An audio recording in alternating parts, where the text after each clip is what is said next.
ברוכים הנמצאים ותזכו לשנים רבות, נעימות וטובות. We are already less than a few weeks away from the great holiday of Pesach. שיבוא עלינו לטובה, amen.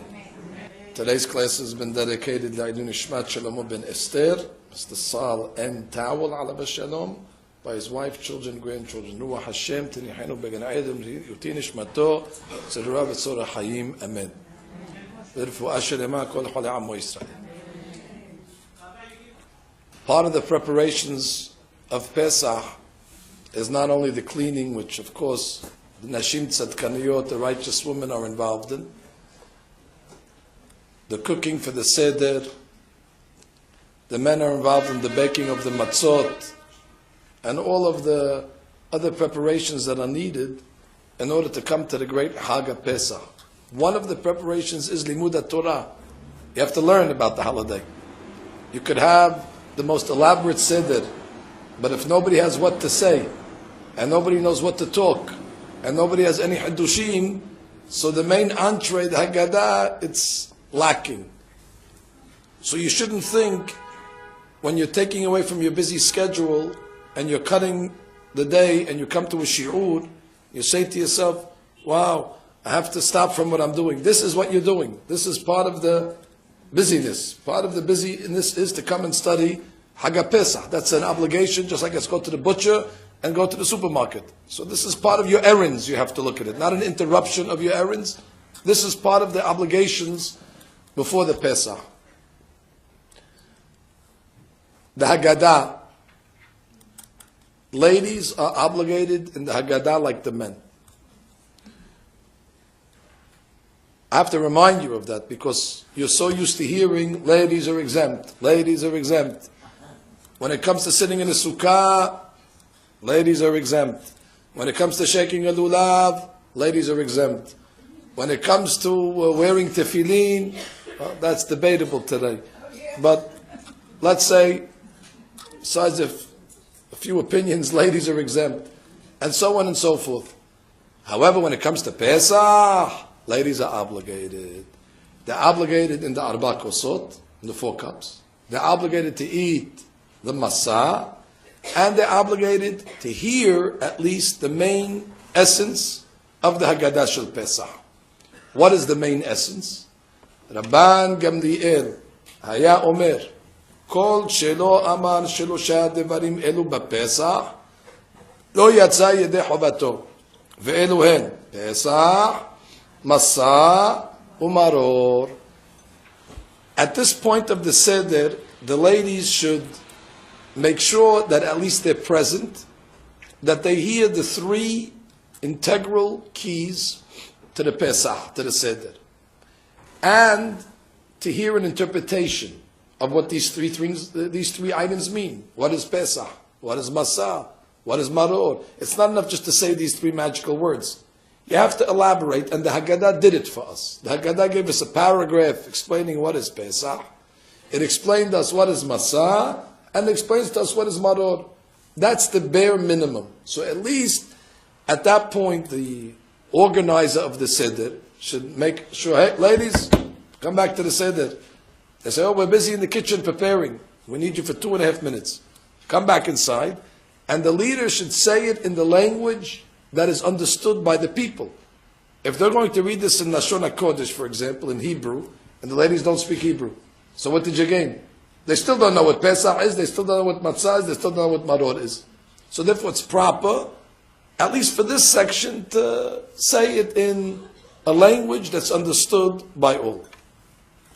So let's review the 3 items. What is Pesach? So the Haggadah says, in the olden days, when the Jewish people were in Egypt, about a week before they left, God told them to take a sheep. And they took this sheep and they had to tie it to their bedposts for 4 days. On the night before they left, on the afternoon, God told them to slaughter the Korban Pesach. And after they slaughtered the Korban Pesach, they had to take the meat and roast it. And this would be the dinner before they left Egypt. Everybody had barbecue that night before they left Egypt. And they took the blood, as you know, of the Qurban, and they sprinkled it on their doorposts. And this was a sign who was Jewish and who was not Jewish. So when God came on that night in Egypt, He saw all the Jewish homes had blood on the doorpost. He passed over. That's why we call it Pesach. Pesach because He passed over the Jewish homes. However, the Goyim, they don't have Qurban Pesach. The doorposts are regular. So Borei Olam went in and killed the firstborn. As a result of that first Pesach that we had in Egypt, came a law in the Torah that when we came into Eretz Yisrael and we built the Bet HaMikdash, every year all the Jewish people would go to Jerusalem for Pesach. You see, there was only one trip in the olden days. This is before they had Miami or Cancun or all the other Mekomot HaKedoshim. They used to go to Jerusalem. That was the Pesach trip. There's no tennis courts over there. There's no swimming pool. There's no tea room. There's no nothing. But they went there anyway. And when they get to Jerusalem, they have to bring a Korban Pesach. And that was the main course of the meal. On the night of the Seder, they would prepare roasted Korban, and they would eat it. They were allowed to eat other things also, but they had to eat the roasted Korban Pesach. Now today, we do not have Bet HaMikdash, nor do we have, as you know, Korban Pesach. So today, we have a custom that they put on the Ki'ara, Zerawa. Zerawa is a shank bone. It's not Korban Pesach. For sure not Korban Pesach. And nor should you say that it's Korban Pesach. You shouldn't say anything. Because if you say it's Korban Pesach, could be you're going to have to put it in your closet and wait till Mashiach comes to eat it in Jerusalem.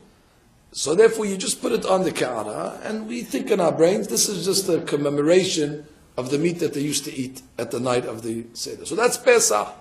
And we read it in Haggadah. Pesach. Shayu avotenu ochlim b'zman shebet HaMikdash kayam. The Korban Pesach that they ate in the times of the Bet HaMikdash. Al shum ma. Why? Why'd they do it? Al shum shepasach HaKadosh Baruch Hu b'otei avotenu b'Mitzrayim. Because God passed over our houses. Like it says in the Pasuk, V'etbatenu hitzil, He saved us, and the people were rejoicing, and they bowed down to God, and they danced, they were happy. Now, we call the holiday Pesach. You ask 10 out of 10 people, what holiday is coming up? Pesach. However, the Torah does not call the holiday Pesach. The Torah calls it Hag HaMatzot, the holiday of Matzot. The Mefarshim are trying to understand why the two different names. Why does God call it Hag HaMatzot and we call it Pesach? This is a very strong question. Let's go to the next chapter first. The next chapter is Matzah Zu. Now, Matzah, we say Matzah Zu because the Matzah is on the table. You see, when it came to Korban Pesach, we didn't say Pesach Zu, because there's no Pesach on the table. So you can't say Zu. Whenever you say Zu, means you're pointing to something. When it comes to the Matzah, we say Matzah Zu, because there's Matzah, we still eat Matzah. So the custom is, everybody takes their pointer finger, they say Matzah Zu. They point to the Matzah, and they say, why are we eating it? I wonder if people know the reason why we eat the Matzah on Pesach. They might think they understand it, but that gives us the reason.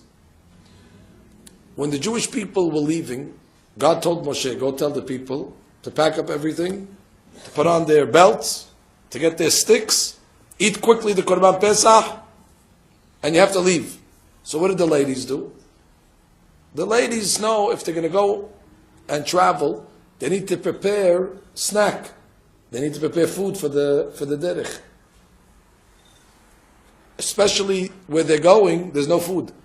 They're going in the middle of the desert. They're going in the middle of a place where there's no supermarkets, there's no kiosks. So they did what ladies usually do. They prepare food for the road. A person goes to Florida.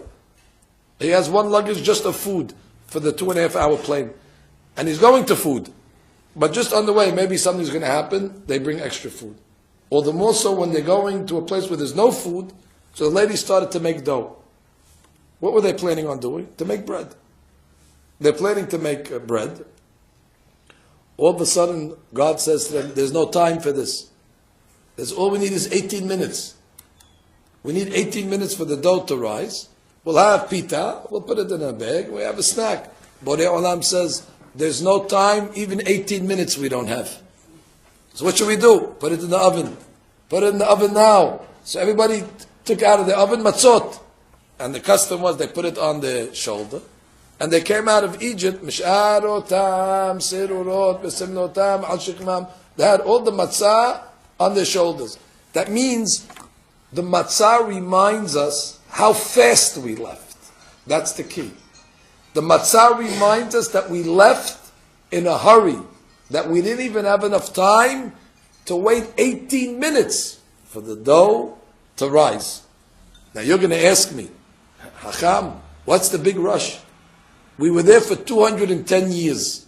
So 210 years plus 18 minutes, they're going to make a difference? Why all of a sudden at the last minute, Borei Olam says, you have to run out, take the dough, put it in the oven, make matzot, and we got to get out of here.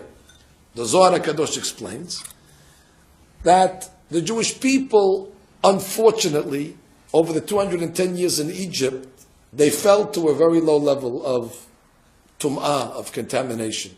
What do you expect?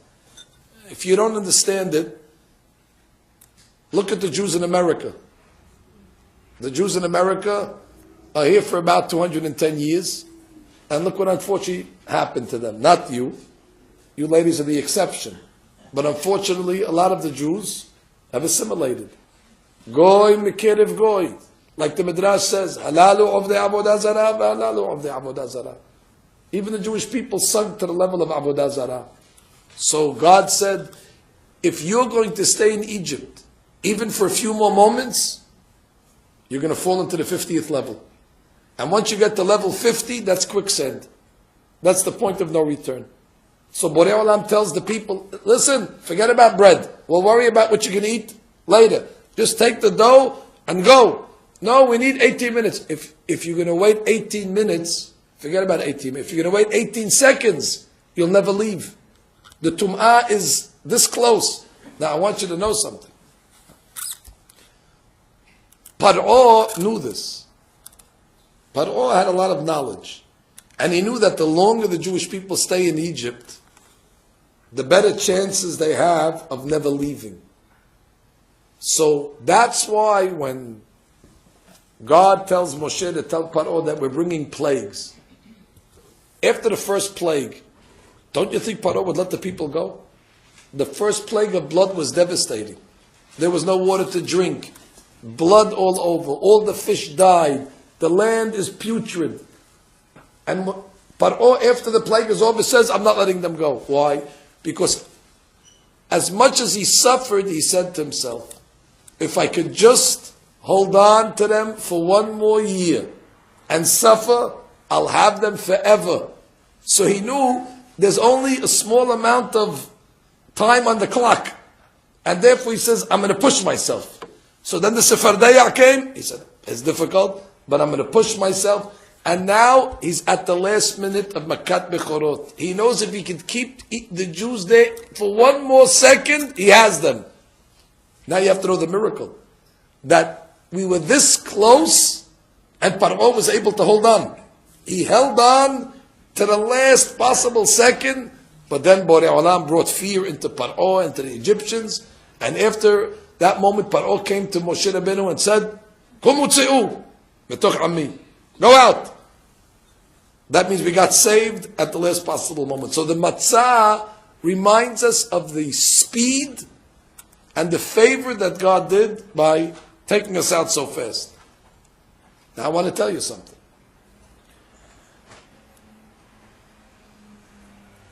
God calls the holiday Hag HaMatzot. Why? Because if you think about it,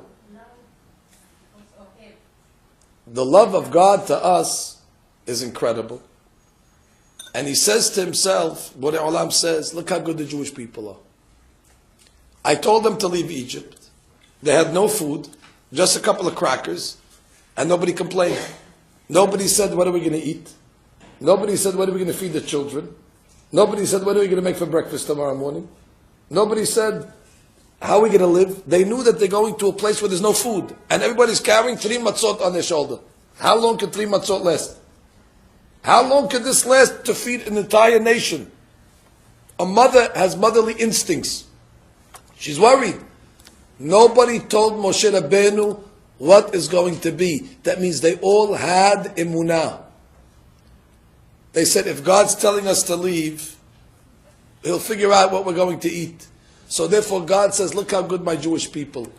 I'm going to name the holiday after them. I'm going to call it Hag HaMatzot, the holiday of Matzot. Look at the pure faith that they had. Like it says in the prophet, Lechtech acharai b'midbar be'eres lo zeru'ah. That God said to the Jewish people, Lechtech acharai, follow me in the desert, in a land that is not planted, that has no food. And what did the Jewish people say? We go. And nobody complained. So God says, this holiday is in your honor. The holiday is a testimony to the faith of the Jewish people. Therefore the holiday is called Hag HaMasot. And then the Jewish people come along and say, Borei Olam, you're giving us too much credit. We were on a low level. We were on a low level of Tum'ah. You had every right to forget about us. You had every right to say, I'm not redeeming these people.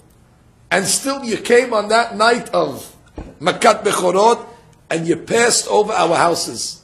Look how good God is to us. Look how merciful He is. And therefore, Bnei Yisrael say to God, we're going to name the holiday after you. We're calling it Pesach. And Borei Olam says, no, Hag HaMatzot. And we say, no, Pesach. This is a love affair. Ani ledodi vedodi li. We throw the honor to God, and God throws the honor back to us. This is the beauty of the holiday. With this, we once explained, based on a Kli Yakar. I don't know if you paid attention in the reading last week on Shabbat, was a special Shabbat. We read a special reading. It says when God came to the Jewish people, He told Moshe, tell the people to take the blood of the Korban Pesach and to put it on the 2 doorposts. The 2 doorposts are called mezuzot. Put it on the 2 mezuzot and on the mashkof. You know what the mashkof is? The mashkof is the top part of the door. They call it in English the lintel. The 2 mezuzot and the mashkof. So Moshe Rabbeinu goes to the Jewish people and says, Rabotai, take a Korban Pesach and slaughter it and take the blood. And put the blood on the mashkof and on the mezuzot. He switched it. So the Kli Yakar asks, God said mezuzot mashkof. And Moshe Rabbeinu says mashkof, mezuzot. Why is he switching it? So he says a beautiful interpretation. He says, the 2 mezuzot represent the leaders of Am Yisrael. Moshe and Aharon. They're the pillars. And who's the mashkof? God. He's on top. Mashkof, hashkifa. God looks from above. So God says, go tell them first the mezuzot and then the mashkof. Put me last. First give them the credit. First sprinkle the mezuzot because we have to give great honor to Moshe and Aharon. Look what they did. They took the Jewish people out of Egypt. They worked so hard. Moshe Rabbeinu comes to the people and says, Hasbe Shalom. God wants us to come first? No way. First put on the mashkof and then put on the mezuzot. First the glory goes to God. And after we give the kavod to God, then we can put on the shtei mezuzot. And that's why we say, God, you passed over our homes. And God says, no, you were willing to leave just with matzot, and therefore we're fighting. This is a good fight. This fight brings to Shalom Bayit. This is a fight between Am Yisrael and God that brings to Ahaba. So this is why we eat the matzah, to remember the speed that we came out of Mitzrayim. Good. What's the next item? Maror zeh. What's the maror? Maror is the bitter herbs. We eat romaine lettuce. Ashkenazim, they eat chrein, they eat horseradish. Wow, that's a heavy one. The smoke comes out of your ears. We eat romaine. Why? The halakha says you can eat romaine. Doesn't say you have to chas v'shalom, get sick from the maror, it says you can eat something that has a little bitterness to it. You're just remembering the bitterness of what happened in Egypt. And since the maror is on the table, so we point with our fingers. Maror zeh. Somebody points to his wife. Maror zeh. No, he's not allowed. He's not allowed to point to his wife. He has to point to the maror over here. He has to make sure his finger goes to the right thing. Maror zeh. Maror zeh is the maror on the table. Now, why are we eating maror? Why are we eating maror? It says maror zeh. Why are we eating it? Because they embittered our lives. Listen, we're not going to put ourselves in handcuffs and pour cement over our heads. That's too much. So the halakha says, just eat something that's a little bitter, and when you're eating it, you think, this is the bitterness that the Jewish people. Of course, it's not. They weren't eating romaine lettuce in Egypt. This is a garden salad. This is a pleasure of life. But just to remember it, so we remind ourselves of this. Now you're going to ask, that's it. Those are the main three ingredients of the Haggadah. Pesach, Masa, Umaror. Now you're going to ask, but Rabbi, isn't it out of order? Which means the maror happened first. First we had maror, and then we had the Korban Pesach, and then we left with the matzah. So it should be maror, Pesach, Masa. Wow. Why do we put the maror at the end? I'll explain to you two simple interpretations, which are emet, which are true interpretations. As an example, I don't know if anybody over here ever went to North Korea. No, we have something in common. I also was never invited to give a derash in North Korea. North Korea is a closed country. It's sealed off from the rest of the world. From a standpoint of communication. People that live there have no idea what goes on beyond the borders of North Korea. The news is filtered, the radio is all propaganda, and to them they only know life as it's in North Korea, and they don't know anything else. And for all they know, they think everybody lives like this. Until somebody crosses the border into South Korea, and they see over here there's freedom, and they don't have to, there's food for them to eat, and they're allowed to be happy, and they're allowed to talk freely, and all of a sudden once they escape, they say, wow, we didn't know how bad we had it. We didn't know what this was over here. We thought we were living like everybody else. So sometimes you cannot appreciate how bad your situation is until you get out of it. You see, the Jews were in Egypt, but they were there for a very long time. They were there for 210 years. That's generations. The father was a slave, the grandfather was a slave, the great-grandfather was a slave. So it's generational slavery. They didn't know anything else. To them, this was normal. This is what we do. They tell them, how is your life? This is our life. This is what we do. We're slaves. They don't know anything better. When we left Egypt, and all of a sudden we started to taste freedom, then all of a sudden we looked back and we said, wow, what a maror this was. What a bitterness this was. We forgot what we were missing.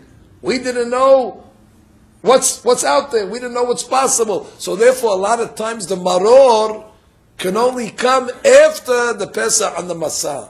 You have to reflect back, and only then could you compare.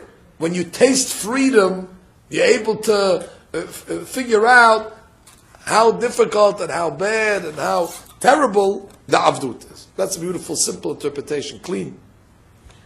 I'll give you another interpretation also. The Jewish people were supposed to be in Egypt for 400 years. That's what God told Abraham Abinu. Arba me'ot shana. Okay, so start the clock. Arba me'ot shana.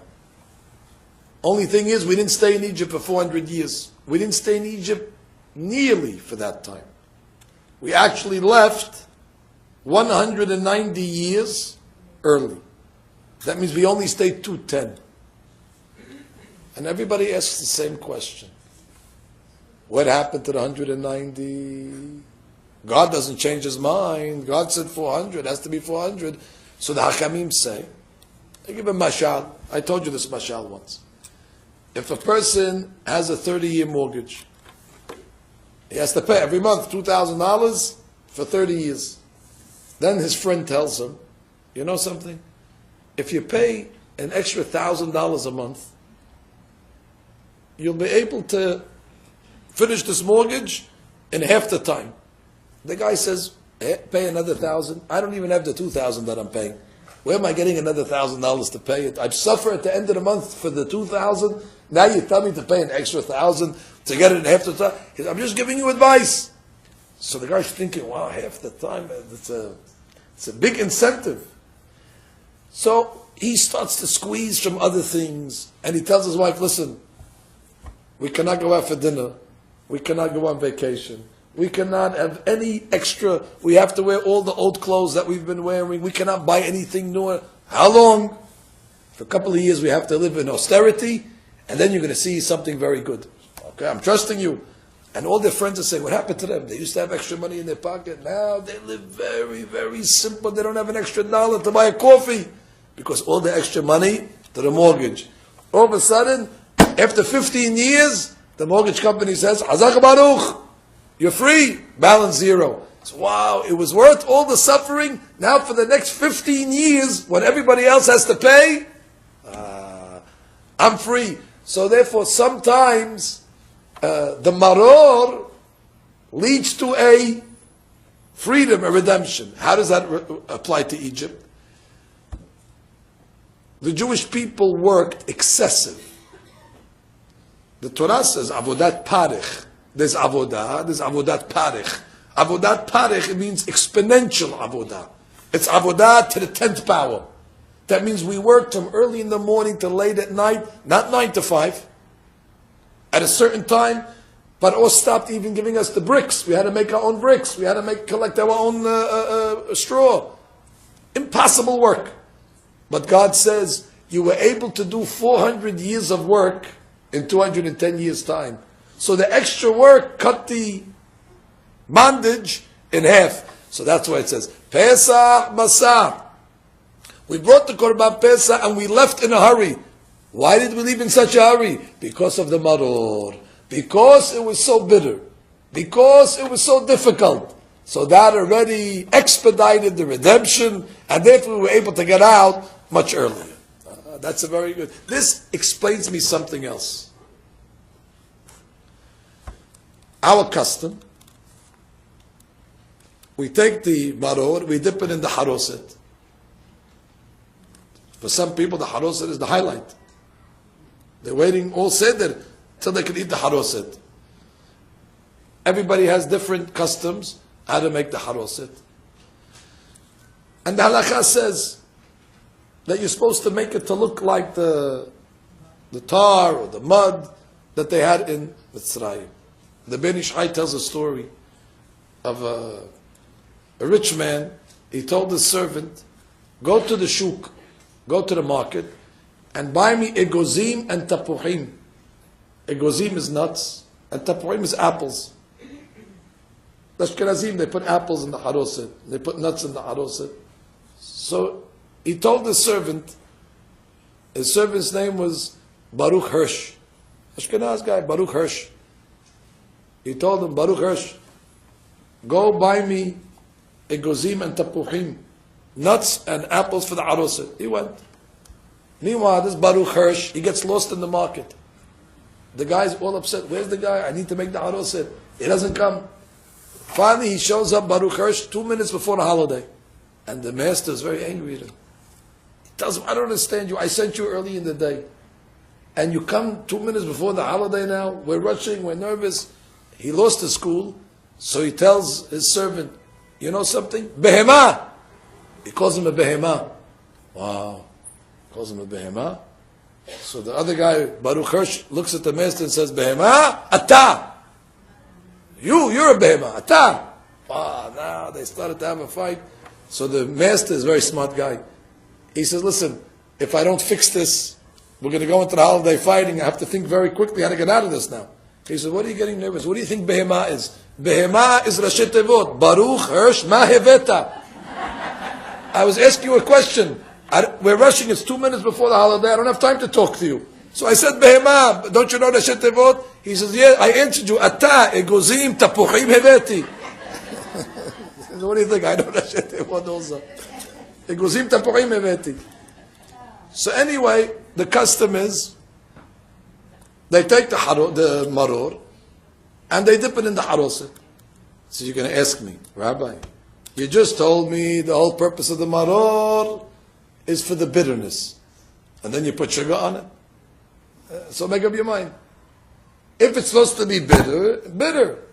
But the Rabbi said, no, don't forget to dip it in the haroset. Why should I dip it in the haroset?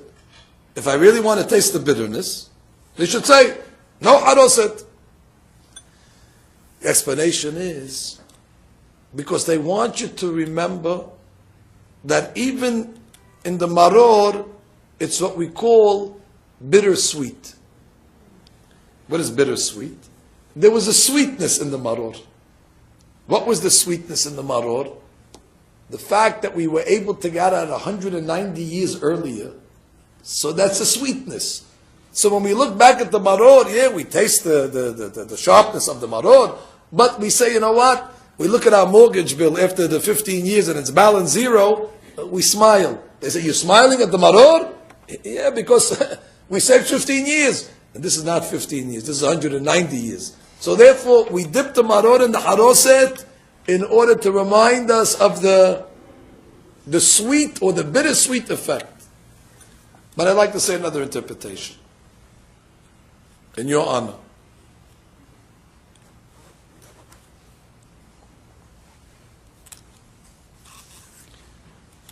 The Gemara says, "B'zchut nashim tzadkaniyot nigalu avotenu b'Mitzrayim."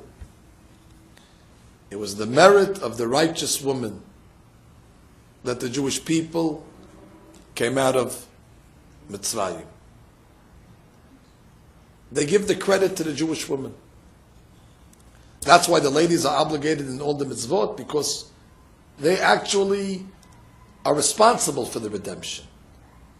The Gemara gives them the credit. They effectuated it. And they call these women Nashim Tzadkaniyot. What is this Nashim Tzadkaniyot?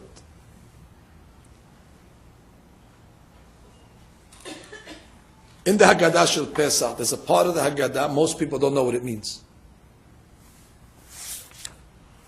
I'm going to explain it to you.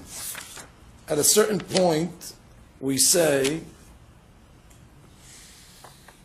Vayar et onyenu zu perishu derech eretz. That's the whole thing. God saw our onyenu. Onyenu is our suffering. What is the suffering? Zu perishut derech eretz. Perishut derech eretz. People don't know what does that mean. Perishut derech eretz. There was no derech eretz. We didn't have derech eretz. We were rude. We were fresh. What does that mean? Perishut derech eretz.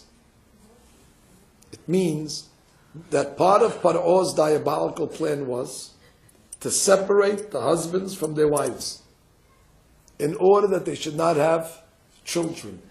Derech eretz is a nice way of saying shalom bayit, between man and his wife. Pirishut derech eretz. He separated us from the way of the world. Why? The men were working from early in the morning till late at night. The last thing on their mind was to bring children, to be with their wives, to raise families. They were broken. But that was Paro's plan. Pirishut derech eretz. And there's a big problem here. Because everybody knew that eventually we're going to leave Egypt. There was a tradition that we had from Abraham Abinu. God told Abraham, "V'harechen yetzu." You're going to leave. But the problem was, there was a crisis. Because the sea would have split. And the Egyptians would have drowned in the sea, probably. But there'd be only one problem. There wouldn't be any Jews to leave. Because if we don't have children, there would be Yetziat Mitzrayim, but there would be no Bnei Israel. So therefore there was a crisis. The redemption was coming closer, and there's no people. Nobody's being born. So an important ingredient in the redemption is to have people that are redeemed. Imagine you got to Kiryat Yamsuf and you have 95-year-old people hobbling. Where's everybody? There's nobody here. This is Kiryat Yamsuf. This is it. So 8 people. Then what do? And Paro knew it. And we say it in Haggadah, God saw Perishu derech eretz. He separated us from our wives. So what does the Pasuk say? Vayar Elohim. You see, it says God saw it. Because that's something very private. Nobody knows what goes on in the privacy of a person's home, but God knows. So that's why it says, Vayar Elohim et bnei Yisrael. And what did he do? Vayeda Elohim. What does it mean, Vayeda? Simply you'll say, he knew. I was like, Baruch, he knew. What does it mean, he knew? I'll explain it to you. You forgive me. In the Torah, when it talks about a person going with his wife to have children, it says, Ve'adam yada' et ishto. It's a nice way of saying it. And Adam knew his wife.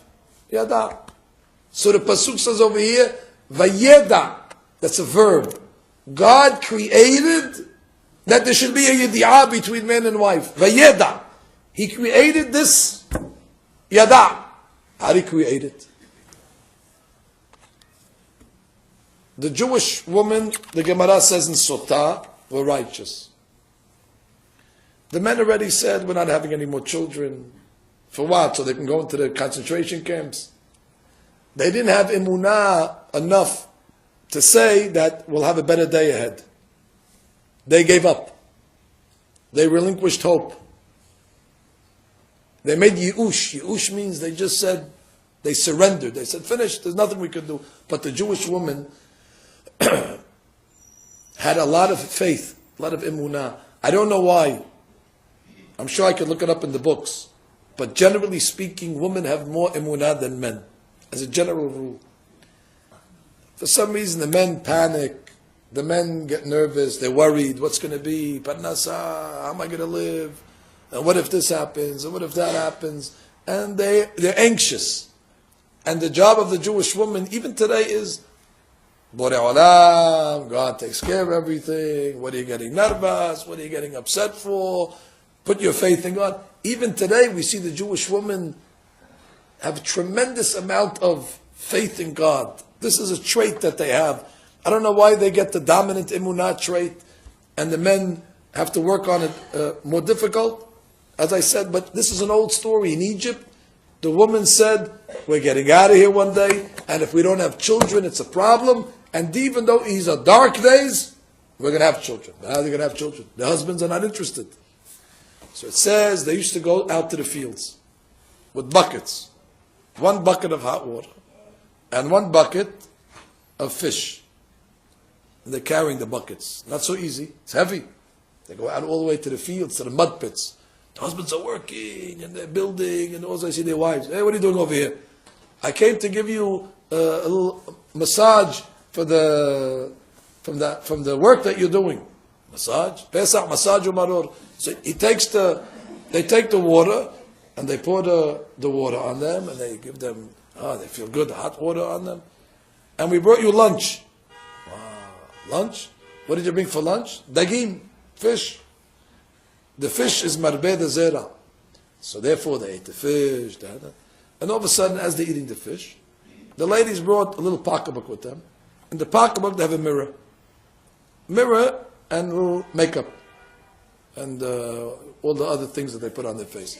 So they took it out and they're making themselves. The husbands are looking, what's going on over here?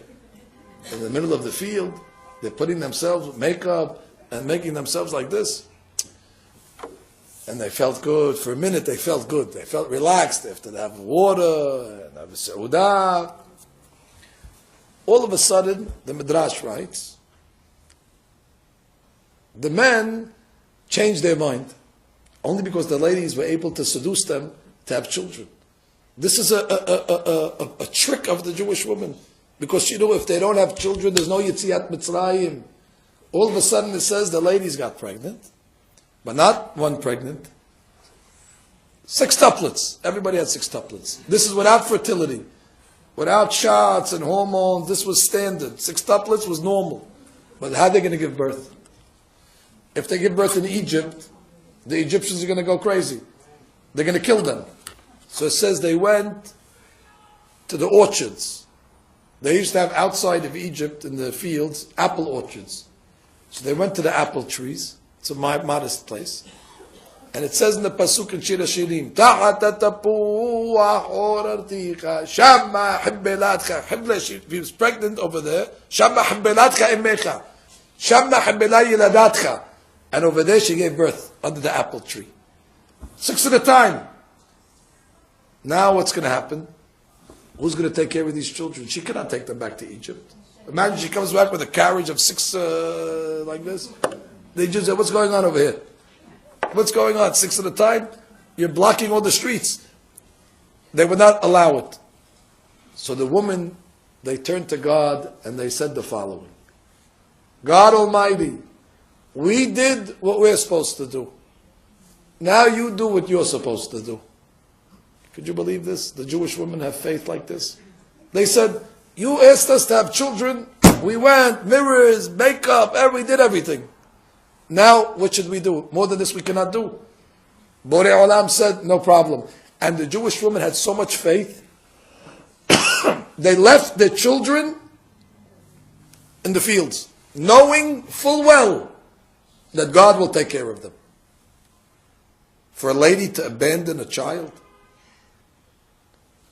Today, if somebody would do this, it's reckless behavior. We know that.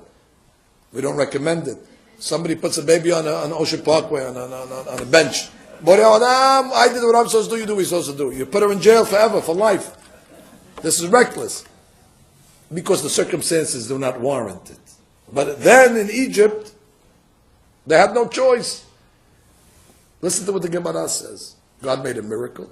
The ground opened up, swallowed them, and now there was a whole world living underground. And God sent 2 angels, and the angels had 2 rocks in their hand. One rock had honey in it, and one rock oil. And the Pasuk says, Vayinikehu devash misela, v'shemen mehal misur.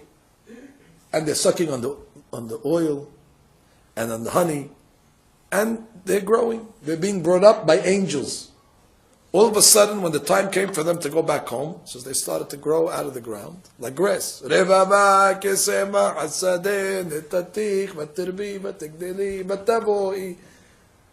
grew like grass.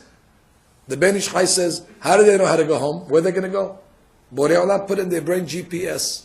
They knew exactly where their parents live. All of a sudden, the father comes home 10:30 from work at night. He's famished. He's sitting at the table with his wife. They're crying. Megillat Echa. When are we going to get out of here? Sha'be'ab. All of a sudden, somebody knocks on the door. Who is it? Open the door, Ma. It's us. What do you mean it's us? Who's us? Your children. Oh, so they open the door. 6 Gibborim. 6 big, beautiful children. Walk in. Who are you? Where are your children? Remember you led us over there when we were born? We came back. Wow, they bring them in. They look. They said, "You're right. You look like Daddy. Look, you look like him." Similarities. The mother says, "What happened to you? What happened to you? How did you live?" The ground opened up. We had an angel with rocks and this. The mother says, "What did this angel look like?" We can't explain it. We're looking around. There's nobody looks like this. In this world over here, nobody looks like that spiritual entity that took care of us. Could you just draw us a picture? We cannot even draw you a picture. This is a spiritual entity. But it says when the Jewish people left Egypt and the sea split, all of a sudden the angels started to appear. And God started to appear. And all of a sudden, what does the Pasuk say? Ze Eli ve'anvehu. It says those children said, that's it. Ze Eli, Ma, that's the one. You asked me? They said, wow, you were raised by God. God raised that generation with the Malachim. And this is to the credit of the Jewish woman. And in every Jewish home, when the children would come home, there was a moment of joy. There was a ray of hope. Because when they saw that the children lived, not only they lived, they became Gibborim, strong. They said to themselves, we're going to get out of here. Why would God do this? God doesn't make miracles for nothing. Why would God make an underground and feed them and give them the knowledge to come back home? Must be that God really wants these generations to live in order that we get out of Egypt. So at that moment, even though the bitterness was very strong, there was a little haroset. There was a little sweetness. During the Merirut, every Jewish family tasted a little sweetness when they saw their children come home. That's why the Ashkenazi put apples in the haroset, to remember the apple tree. The apple tree that the Jewish women used to give birth under, that's to remind them that as bad as it was, Borei Olam still did not abandon them, did not take them away from the emunah. So therefore, even in the bad, there's good. That's the inyan of the maror, the mirirut. But there's one more point.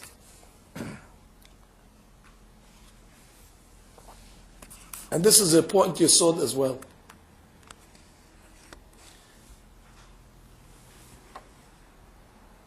God said, when the Jewish people came to build the Mishkan, years later they came to the desert, and God says, I want you to build me a house. Build me a synagogue. It's called Mishkan. These are the days now that we're remembering the inauguration of the Mishkan. The Mishkan was inaugurated on Rosh Chodesh Nisan. That's 2 days ago, 3 days ago.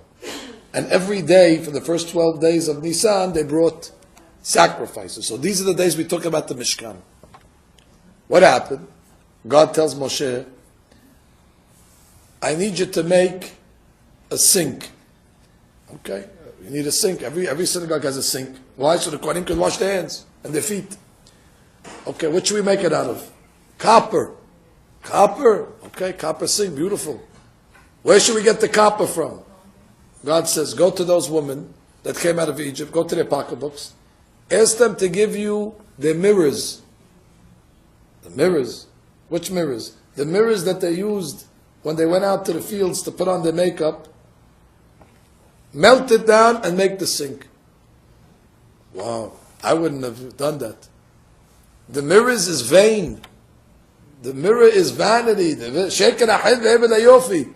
And God says, no, those mirrors are Kodesh. Go take them, and I want them to become a permanent fixture in the Beit HaMikdash. I once asked the question, but why the sink? You want to make a commemoration to the mirrors because they were great ladies and all that stuff. So make a powder room in the Beit HaMikdash and put a mirror there. They put a big sign, this is donated by the Jewish woman that put on makeup. What's the sink have to do with anything? So I'm going to tell you a big hadush. There's a law in the Torah we're going to read in a few months. That's the law of sotah. What's sotah? Very quickly.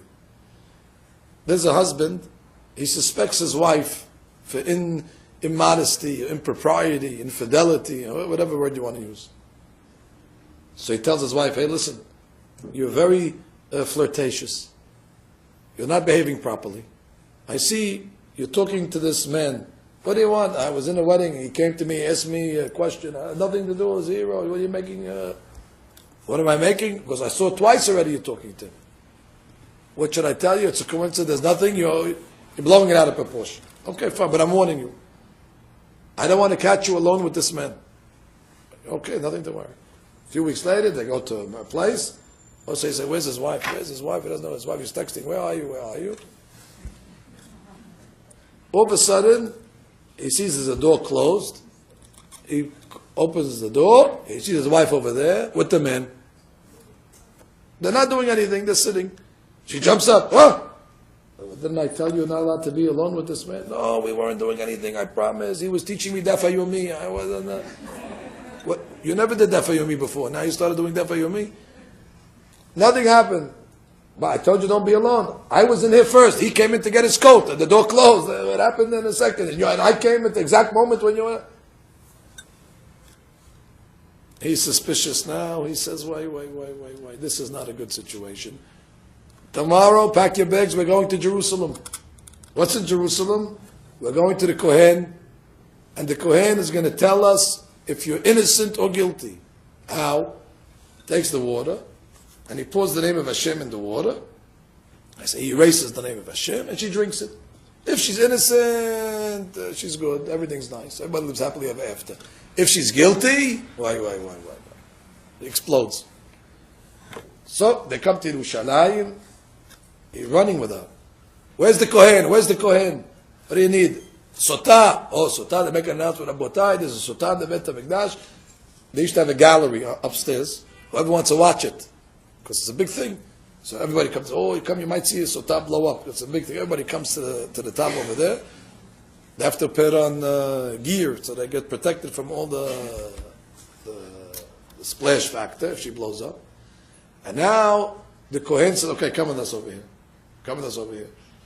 They take her to the sink. He has to get the water. He starts filling up the cup with the water. He tells her, you see this sink over here? You know what this sink is? This sink is made from the mirrors of your great-great-great-great-grandmother that came out of Mitzrayim. You know why we made a furnishing in the Bet HaMikdash from those mirrors? Because your great-great-grandmother beautified herself with those mirrors. But she beautified herself for her husband. And you beautified yourself for somebody else. And therefore the kiyor is the slap in the face against the provocative lifestyle of Sotah. And that's why God says, make it the sink, in order to remind the Jewish woman, there's nothing wrong with a Jewish woman having beauty for her husband. But all of a sudden, when that beauty becomes for the outside, it's in order to impress others, then we have a problem. Then we have the story of Sotah. And the sink is the biggest proof that God says there's nothing wrong with this, as long as it's for Shalom Bayit. And the sink reminds us of that. And this is Nashim Tzadkaniyot. And I want to tell you, the Gemara writes that one thing in Egypt we did not change, although we fell on a very low level. One of the things we kept was our clothes. The modest Jewish clothes.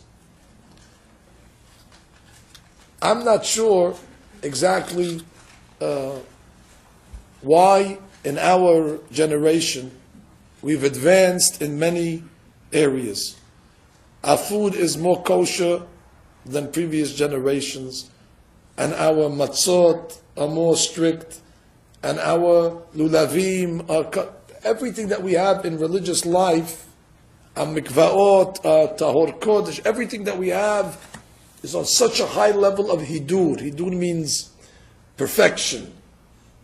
I don't know, I look at my tefillin or my son's tefillin, I look at my great-grandfather's tefillin. Today the tefillin are solid, the talet is solid, the mitzvot that we have today are great, but in the level of tzniut, there's a disconnect somewhere in tzniut for some reason. So that's one of the mitzvot where our grandparents and great-grandparents were more careful in. I don't know why they were less careful in maybe some of the other mitzvot that they weren't able to do properly, but they were all modest. If you look at the pictures of your grandparents and great-grandparents and great-great-grandparents, it didn't matter what country they came from. They were all modest people. They were dressed modest. The Zohar Kadosh talks, you shouldn't think, you see when you see this suit over here, you think this is just a piece of cloth. that's on your body. It's not. The Zohar Kadosh says, you see you have a vessel. Inside the vessel is let's say, the neshama. Just like inside of your body, there's a neshama. So the light is inside. You know what the Zohar calls the cup? The Zohar says around the neshama you need to put it in a vessel. But around the vessel there's what's called or makif. There's a light. And this light that is around the vessel